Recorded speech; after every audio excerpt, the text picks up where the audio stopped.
Bom dia! Estamos cá para mais uma pílula clínica, mais um café com muita psicologia e hoje para a gente tratar de um tema fabuloso: tratamento para pessoas com transtorno de personalidade borderline.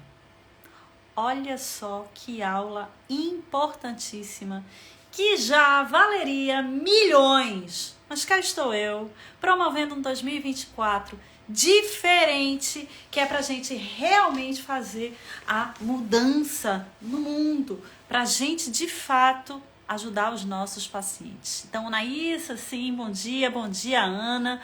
Bom dia, todo mundo. Aquela hora de pegar papel, caneta, mais uma vez partilhar a live com o colega Psi, porque afinal de contas essas lives só vão ficar aqui no ar até domingo, certo? Isso porque na segunda-feira, dia 15 de janeiro, a gente começa a nossa imersão. Ou seja, aí a gente vai ter 3 aulas completas para perceber melhor como é que é a prática experiencial da terapia do esquema. E aí sim, a gente vai revolucionar esse babado, não vai? Eu acho. Bom dia, Geisa. Bom dia. Então, vamos pensar junto comigo, antes de tudo e qualquer coisa, o que nós queremos dizer quando nós falamos sobre transtorno de personalidade borderline.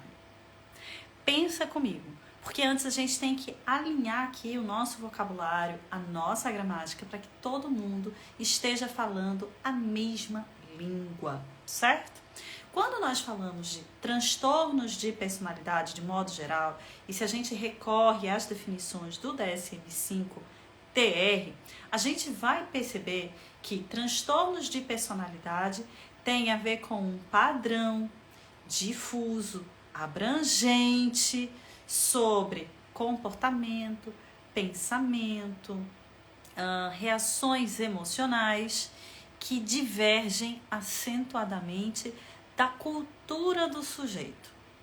Então, transtornos de personalidade, se eu puder resumir assim em uma frase para a gente aqui alinhar a nossa linguagem, tem a ver com esta definição inspirada no DSM-5-TR. É um padrão difuso, abrangente, ou seja, acontece em diferentes contextos, um padrão de pensamento, de emoção, de comportamento, de relações interpessoais, inclusive, que difere significativamente, desvia significativamente do que é esperado da cultura do sujeito. Ok? Isso é um transtorno de personalidade, é assim que a gente entende. Agora, quando a gente vai mais especificamente ao transtorno de personalidade borderline, a gente teve uma mudança importante, do DSM-4 para o DSM-5, do 5TR. Por quê? O transtorno de personalidade borderline tem a ver, então, com pessoas, que apresentam uma reação emocional muito forte, podendo ser, inclusive, explosões de raiva, frente à possibilidade, à iminência de perda ou rejeição, seja ela real ou percebida. Vou repetir, algo que mais caracteriza, não é? Qual é a principal característica de quem tem, dos pacientes com transtorno de personalidade borderline? Tem a ver com um medo muito forte, uma reação emocional muito forte frente à perda ou rejeição de outra pessoa. Seja essa rejeição real ou percebida, Então tem aqui um quê também de uma certa ansiedade de separação. Isso é muito difícil e, claro, traz sofrimento significativo. Para a gente considerar transtorno, a vida dessa pessoa, tem aí uma carga significativa de sofrimento, não só para ela, mas também para as pessoas que convivem com ela, certo? Esse é um ponto bem importante. O que a gente tem hoje em nível de tratamento para pessoas que têm transtorno de personalidade borderline. Então, vamos fazer aqui como é que eu posso dizer? Uma organização em nível de tratamento, certo? Porque a gente tem como base também, não é, a TCC ou a DBT. Só que qual é o problema em relação a isso? Embora sejam abordagens, né, com base empírica, abordagens que são importantes, obviamente, mas a gente tem uma taxa de desistência muito alta. E aqui eu vou falar especificamente da TCC, certo? A TCC, quando ela é voltada para o tratamento de pessoas com transtorno de personalidade borderline, a gente tem aí uma taxa de desistência de 30% a 40%. Isso é muito alto. E mais ainda, a gente tem também, ao longo do processo, né, a gente também tem uma taxa mais ou menos parecida, aí de 30% a 40% de pacientes que fazem a terapia, certo? Concluem, não é? Todo o protocolo, toda coisa, e ainda assim se sentem muito mal. Então, a gente tem uma alta taxa de desistência e a gente tem uma alta taxa de pacientes que fazem a terapia, mas continuam se sentindo muito mal. É aí que entra a terapia do esquema. Por quê? A terapia do esquema, ela foi pensada exatamente para dar conta de pacientes que têm transtornos de personalidade. O que isso quer dizer?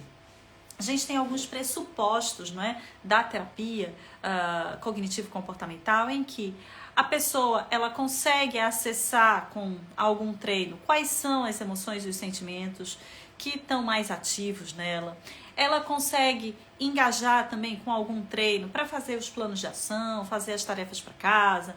Ela consegue com algum treino, né, com a ajuda do terapeuta, ela consegue fazer o registro de pensamento, ela consegue trabalhar aí o questionamento socrático, ela consegue reajustar distorções cognitivas, mas o fato é, pacientes graves, pacientes que ficam ativados emocionalmente de uma maneira muito forte, muito intensa, não conseguem nem fazer a tarefa para casa, nem manter a pontualidade, não consegue. Simplesmente faz parte, inclusive, da apresentação clínica do sujeito. É uma dificuldade típica do próprio transtorno. Então, esse tipo de funcionamento não permite, muitas vezes, que uma terapia tradicional funcione. Estava nascendo aí a terapia do esquema. Ou seja, quando a gente vai pensar em transtorno de personalidade borderline, a gente também tem aqui uma alta correlação de experiências de abandono na infância, experiências de abuso na infância. A gente tem uma alta correlação com o uso abusivo de determinadas substâncias, não é? Então, a terapia do esquema, ela surge a partir daí. Ou seja, pacientes graves, pacientes crônicos, pacientes que têm uma ativação emocional muito forte, não aderem à terapia tradicional. Os esquemas, então, foram conceitos novos, né? Os 18 esquemas que o Jung ele descreve dentro da terapia do esquema, vem exatamente para fornecer recurso clínico para o tratamento dessas pessoas. Mas tivemos outro problema. Porque se a gente pensa só nos esquemas, parece que mesmo essa abordagem que nasceu para tratar pessoas com transtorno de personalidade borderline também não dá conta. Porque a mudança é muito forte. Ou seja, um paciente que tem borderline e começa de repente num relacionamento, ela pode estar muito bem naquele relacionamento, mas se houver uma briga, a reação emocional é como se fosse coisa de vida e de morte, sabe? Então, há várias explosões de raiva, depois há muito choro compulsivo, né? A pessoa quer a outra de volta, depois fica com raiva, fica sem falar. Ou seja, a apresentação emocional ela é tão forte, ela é tão intensa, que muitas vezes o paciente ele apresenta uma reação emocional e ele dissocia da outra. Veja como é forte e é grave nesse sentido. Então, quando ela está com raiva, é quando aquela pessoa parece que ela está 100% raiva. Quando ela está num movimento impulsivo, às vezes até para consumir determinada substância, para ter compras, né, fazer compras compulsivas, ela está 100% compulsiva, ela não pensa em mais nada, né? Ou quando ela está se sentindo mal, é a pior pessoa do mundo, o que muitas vezes leva a um comportamento autodestrutivo. Então são pacientes que são muito intensos. E nesse sentido, não é uma intensidade na coisa romântica do termo, é uma intensidade disfuncional, altamente disfuncional, porque ela vai perdendo o controle da situação. Então, a terapia dos esquemas, ela sofre uma grande revolução dentro dela mesma e traz um conceito novo, que é um conceito chamado de modos de esquemas, ou modos esquemáticos. Ou seja, tem a ver com um foco agora, que é o que mais fica evidenciado para pacientes borderlines, como é que acontece essa mudança emocional. Então é muito mais do que um treino de assertividade quando a gente vê a DBT. É muito mais do que trabalhar distorções cognitivas, como a TCC coloca. A gente tem dentro da terapia do esquema, especialmente trabalhando com modos esquemáticos, um foco essencial nesse ciclo de reação emocional. Então, quando a gente trabalha, né, e aí, papel e caneta na mão, tudo certo? Bora? Bom dia, acordou, tá com café aí, cuidado para não derrubar o papel e anotem. Porque o primeiro passo que a gente precisa ter em nível do tratamento, do acompanhamento de uma pessoa que tem transtorno de personalidade borderline é uma boa avaliação. Eu sei que isso não é segredo para ninguém, mas a gente tem que falar sempre. Eu já cansei, inclusive, de receber colegas, né, que querem trabalhar determinados casos e não fazem a conceituação de caso. Ou não fizeram uma avaliação em nível de diagnóstico diferencial. Então, a gente precisa, sim, senhora, fazer uma boa avaliação diagnóstica. A gente precisa saber se essa pessoa, ela apresenta transtorno de personalidade border, mas será que ela apresenta algum outro tipo de transtorno, outra comorbidade, como bipolaridade, como ansiedade clínica? Porque o planejamento clínico, ele precisa envolver o quadro, a complexidade desta pessoa, não é? A vida não cabe num protocolo. Então imagina, se uma pessoa tem transtorno de personalidade borderline e tem bipolaridade, isso não significa que eu vou fazer aqui o protocolo todo de bipolaridade, quando acabar esse protocolo agora eu vou fazer o protocolo de borderline. Isso não existe. A gente precisa ter um raciocínio clínico complexo e perceber qual é a prioridade em nível de necessidade, de urgência dessa pessoa. Até porque acontece em muitos casos tentativas de suicídio ou até mesmo comportamentos autodestrutivos como o cutting. Então a gente precisa ter. Quer atender borderline? São casos desafiadores, são casos que envolvem um alto nível de sofrimento psíquico. A gente precisa saber manejar a crise e a gente precisa ter uma boa avaliação, certo? Então, o primeiro ponto é fazer uma profunda avaliação. Quando a gente fala avaliação, não é só uma avaliação em nível de diagnóstico. Se a gente está falando aqui na terapia do esquema, isso envolve também uma entrevista de história de vida. A gente precisa conhecer um pouco mais do nosso paciente. Envolve, inclusive, alguns recursos, como o inventário de esquemas, o inventário de modos. Envolve ainda outros questionários que a gente pode ir complementando, ou de repente até o uso de baralhos terapêuticos, como, vamos lá, o inventário de compensação, o inventário de evitação, o inventário parental. Então a gente tem 5 recursos aqui bem importantes que vão contribuir para uma boa avaliação em nível de modos esquemáticos. Porque a conceituação de caso nada mais é do que a organização dessas informações em nível de planejamento clínico. Então, não existe, repitam comigo, por favor, que isso seja um mantra para 2024, pode ser assim, é um mantra. Não existe terapia sem conceituação de caso. De novo, não existe terapia sem conceituação de caso. O que isso significa dizer? Que a gente vai ter, né, ao final da avaliação, culminar nessa produção de conceituação de caso, o primeiro passo da terapia, sabe o que é? Conversar com o seu paciente, com a sua paciente e psicoeducar sobre o que é este diagnóstico de personalidade borderline. O que isso significa? E para explicar, não precisa fazer uma aula, não precisa fazer palestrinha. Eventualmente você pode apresentar um filme, né? Você pode apresentar um livro complementar. Você vai explicar, obviamente, você vai tirar dúvidas, mas você pode também trabalhar outros recursos para que essa pessoa tenha mais consciência sobre aquilo que acontece. E, mesmo sendo um transtorno de personalidade borderline, isso não é uma condenação de que ela vai passar a vida toda em sofrimento. Existe tratamento para isso e a gente já tem, então, tratamentos muito importantes como a própria terapia do esquema, certo? Beleza?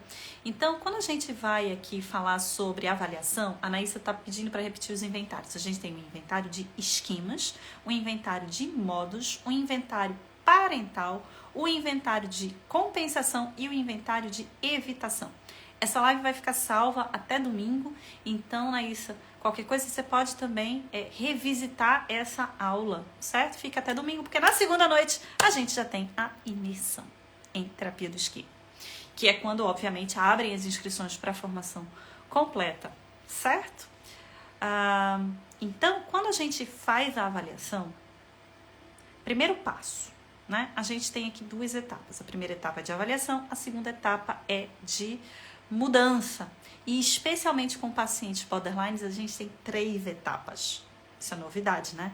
A primeira etapa de avaliação, a segunda etapa voltada para mudança e a terceira voltada para autonomia.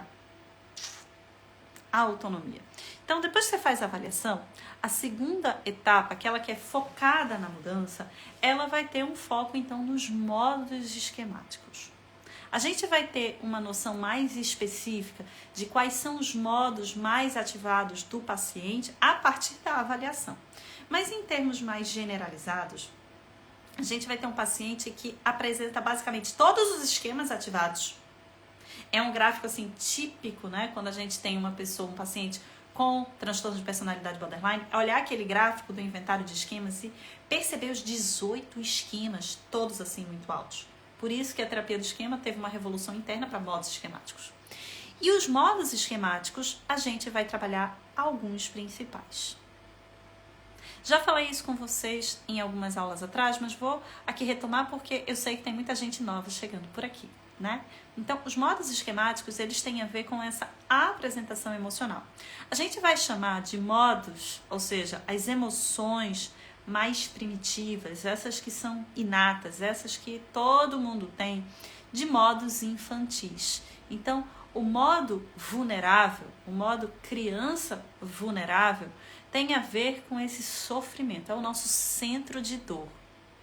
É quando a gente se sente abandonada, rejeitada, sozinha, defeituosa, imperfeita. É o nosso centro de dor. E especialmente quando a gente fala de pacientes borderline, o que a gente está chamando a atenção aqui é que o modo vulnerabilidade, o modo criança vulnerável, vai se apresentar fortemente voltado para o abandono. Então, quando a gente fala modo criança vulnerável para borderline, geralmente tem a ver com essa tristeza profunda, com essa descompensação pelo abandono. Nesse sentido, a gente chama de modo criança abandonada, porque é o esquema de abandono que aparece muito forte. E a gente tem aqui a raiva. Então, veja, a tristeza e a raiva são emoções inatas. Todos nós temos. Eu, tu, eles, nós, vós, eles. Todo mundo tem, certo? Então, quando a gente fala do modo, então, raiva, né? Zangado, o que a gente está falando é do modo criança zangado, que também aparece fortemente aqui. E, às vezes, aparece em fusão com impulsividade. Então, a gente tem uma apresentação borderline em que, frente a essa ameaça, não é, de separação, de rejeição, seja ela real ou percebida, O que acontece é que a paciente ela tem explosões de raiva. Mas não é uma explosão de raiva que se grita e pronto. É uma explosão de raiva em que ofende a outra pessoa muitas vezes, lança objetos. É de um sofrimento muito, muito alto, né? Então a gente tem o modo criança abandonada, a gente tem o modo criança zangada e criança impulsiva. E aqui um outro modo que aparece fortemente associado, por exemplo, a comer em excesso, ou inclusive a abusar das medicações, abusar de substâncias, por exemplo, é um modo que a gente vai chamar de protetor desligado. Segue o raciocínio comigo, tá? O modo protetor desligado é um mecanismo de defesa, certo? Para não entrar em contato com a dor, para não se sentir rejeitada, para não sentir desconforto, a pessoa pode muitas vezes ficar como se ela tivesse desligada mesmo, como ela tivesse um pouco dissociada, aérea. Não tô sentindo nada, tipo anestesiada, né? Não tô sentindo nada, sim, tô bem. Ela parece assim meio blasé, que não tá nem aí. Então, esse modo de se desligar emocionalmente da coisa, né, aquele poker face, pode acontecer. Ou ainda, a pessoa pode, para se desligar, ou seja, se desligar da dor, se desligar do desconforto, começar a fazer coisas para se distrair.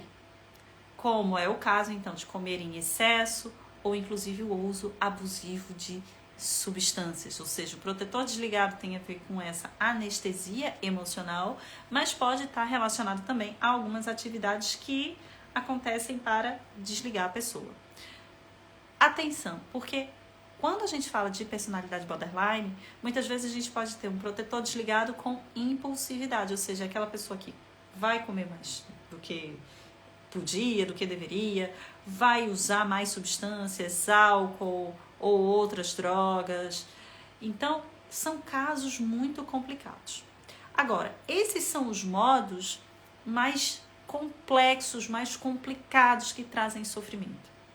Mas aqui, obviamente que a gente tem um tratamento muito efetivo pela frente, porque pacientes borderline também têm o modo maduro. Tem o modo que a gente chama, né, um modo saudável, o modo que a gente chama de maneira mais específica dentro da terapia do esquema, que é o modo adulto saudável.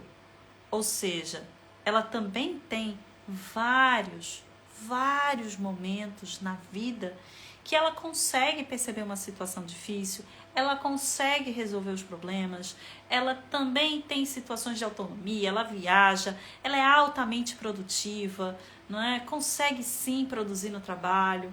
Então veja, tem muitas vezes uma expressão artística fabulosa, não é? Então o que a gente está falando é que um paciente com transtorno de personalidade borderline, ele tem tudo para ter um bom tratamento, desde que você, psicóloga, psicólogo, também possa oferecer o que há de melhor no tratamento. Por isso que a gente está tendo a aula de hoje para poder perceber melhor quais são as diretrizes para tratamento com pessoas que têm personalidade borderline.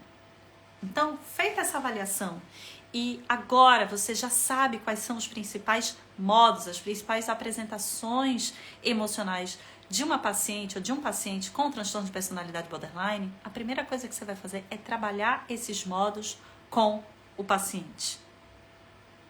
Você primeiro vai ouvir, vai validar, porque a primeira etapa, que inclui a avaliação, ela também é uma etapa importantíssima de vínculo.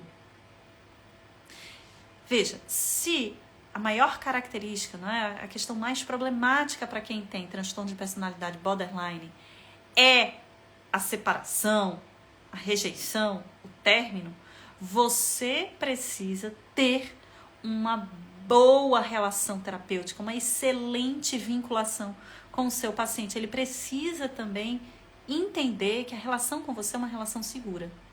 Porque aí, quando você começar a explicar o que são os modos esquemáticos, quais são os giros de modo, ou seja, quando ela tem um relacionamento, né, e termina um relacionamento, né, o namorado acaba, a namorada acaba, e ela fica com muita raiva, depois ela se sente muito mal, depois ela desliga, ou seja, ela se sente muito mal, a gente tem aqui o modo vulnerável, né? Ela depois sente muita raiva, ela tem então um modo irritado, raivoso aqui, né? A gente tem, por exemplo, quando ela se desliga, ou quando ela vai fazer uso de algum tipo de substância, o protetor desligado.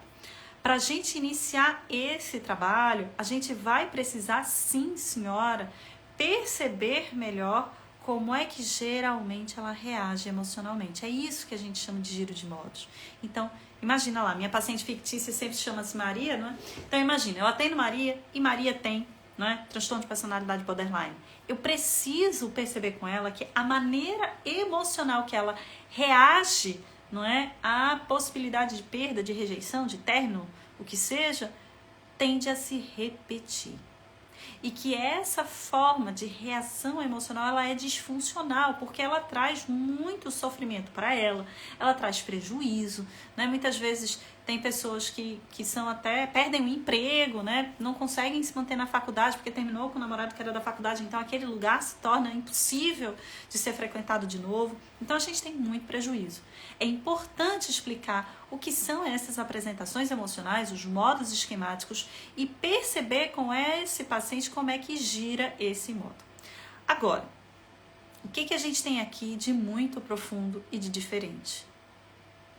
Por que as outras abordagens muitas vezes não funcionam tão bem? Porque essa apresentação emocional, para regular, é muito difícil. Para regular essa reação emocional, não basta, muitas vezes, que o paciente saiba disso. Ah, para se acalmar, então faz uma técnica de relaxamento. Ah, tá muito nervosa, faz uma meditação e pronto. Não é assim que funciona. E eu tenho dito isso em todas as nossas aulas de hoje.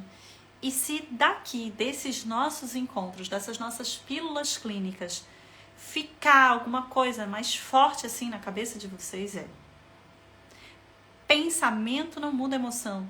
Que eu saiba que a minha emoção, ela tá muito intensa, ela é desproporcional, ela, né, não tá voltada para alguma coisa que realmente aconteceu, não é suficiente para eu parar de sentir.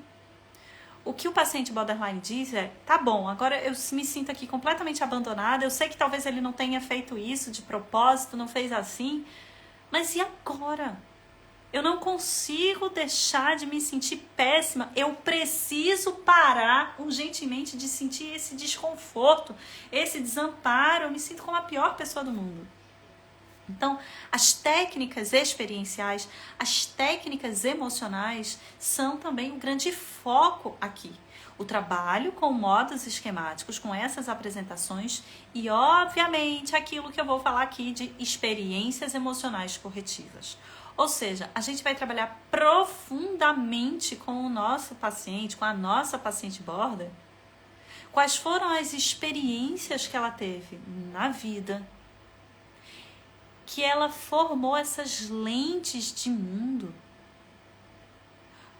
O que teve na vida dela, na adolescência, na infância, de experiência também tão forte, e aqui a gente está falando de experiências traumáticas, né? Pessoas que muitas vezes passaram por violência grave, passaram por abuso sexual. Como é que a gente consegue reescrever essa história? E quando eu falo reescrever essa história, eu não estou falando de uma maneira só poética ou romantizada da coisa, não. Eu estou falando de uma técnica chamada de reescrita por imagens, reescrita em imaginação. Porque é assim, quando a gente percebe uma emoção muito forte hoje, a gente faz aquilo que a gente chama de ponte emocional. A gente começa a fazer uma técnica que conecta a emoção que a pessoa está sentindo hoje.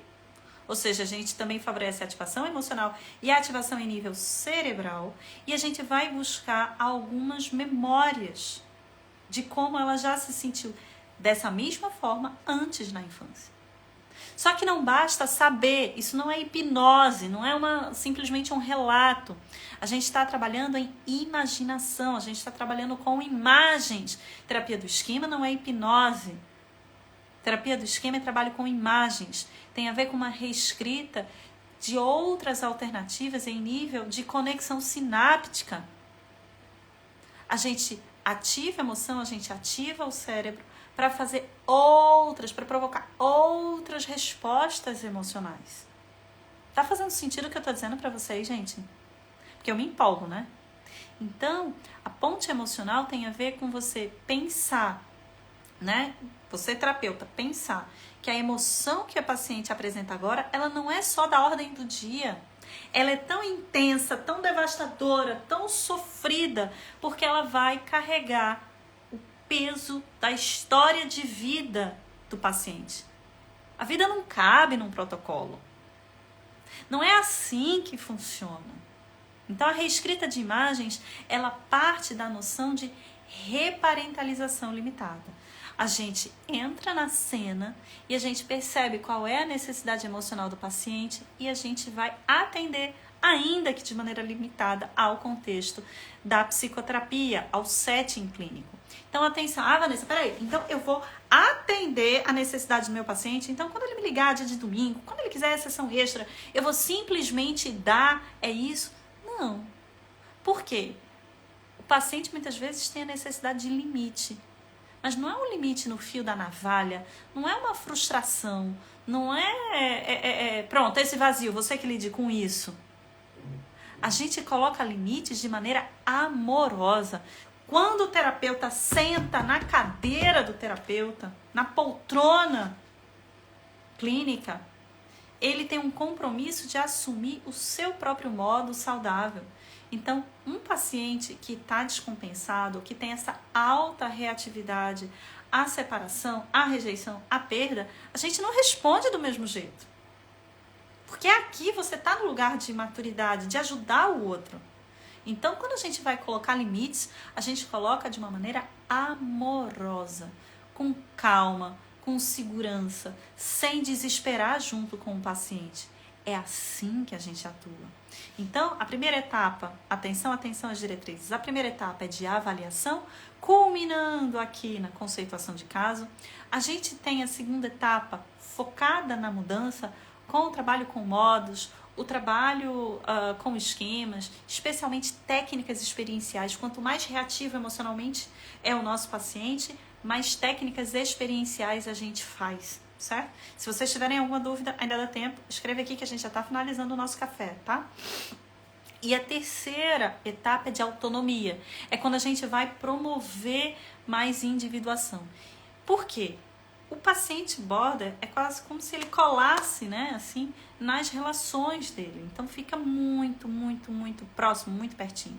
E isso acontece na relação terapêutica também. Então, quando você tem lá na primeira fase, lá na primeira etapa de avaliação, e você explica os objetivos da terapia e você explica as etapas, né, as fases, você também pode dizer para o seu paciente, pronto, agora nós chegamos também na terceira etapa da terapia, que é agora com foco maior para a autonomia, para a individuação, para que você consiga ter mais domínio e conhecimento, não é? Sobre aquilo que você gosta, sobre aquilo que você quer fazer, de você entender mais do teu potencial e também de experimentar, viver de uma maneira diferente.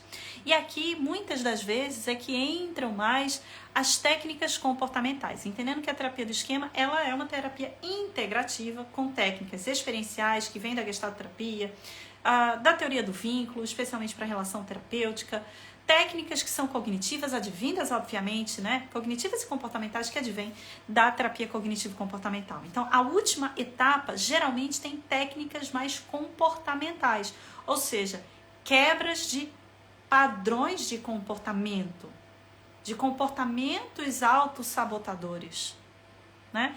Porque as técnicas comportamentais, muitas vezes, no tratamento, são aquelas que precisam de mais tempo.